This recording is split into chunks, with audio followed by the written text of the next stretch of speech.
இந்தியாவிலேயே நம்பர் 1 ட்ரெண்டிங்கில் இருக்கக்கூடிய அயோத்தி ராமர் கோயிலுக்கு தாங்க நாம் ரீசெண்டாக ட்ராவல் பண்ணியிருந்தோம். நாம் தமிழ்நாட்டில் இருந்து அயோத்தி கோயில் போகிறதுக்கு எந்த ட்ரெயினை சூஸ் பண்ணியிருந்தோம் அப்படின்னு பார்த்தீங்கன்னா ட்ரெயின் நம்பர் 22613 ராமேஸ்வரம் டு அயோத்திகான் சாரதா சேது சூப்பர் ஃபாஸ்ட் எக்ஸ்பிரஸில் தான் நாம் ட்ராவல் பண்ணியிருந்தோம். இந்த ட்ரெயின் பார்த்தீங்கன்னா வீக்லி ஒன்ஸ் ஒரே ஒரு நாள் தான் ஆப்ரேட் பண்ணுறாங்க. ஞாயிற்றுக்கிழமை நைட்டு 11:55 ராமேஸ்வரத்தில் இருந்து எடுப்பாங்க. 3 நாள் கழித்து புதன்கிழமை காலையில் நாம் 5 மணிக்கு அயோத்தி காண்டு போயிடலாங்க.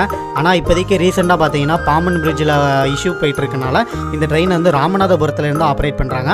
அதாவது திங்கக்கிழமை காலையில் இந்த ட்ரெயினை 12:50 ராமநாதபுரத்துலேருந்து எடுத்தாங்கன்னா புதன்கிழமை நீங்கள் வந்து அயோத்தி காண்டு போயிடலாங்க. ஸோ இந்த ட்ரெயினில் பார்த்தீங்கன்னா நம்ம ஸ்லீப்பர் கிளாஸில் தான் ட்ராவல் பண்ணியிருந்தோம். டிக்கெட் ஃபேர்னு பார்த்தீங்கன்னா 950 ரூபா. ட்ராவலோட டோட்டல் கிலோமீட்டர் பார்த்தீங்கன்னா 2920 கிலோமீட்டருங்க. 52 ஹவர்ஸ் நம்ம இந்த ட்ரெயினில் ட்ராவல் பண்ணியிருக்கோம். இந்த ராமர் கோயிலோட ஃபுல் வீடியோ நம்மளோட யூடியூப் சேனலில் இருக்குங்க. மறக்காமல் போய் ஃபுல் வீடியோவை பாருங்கள்.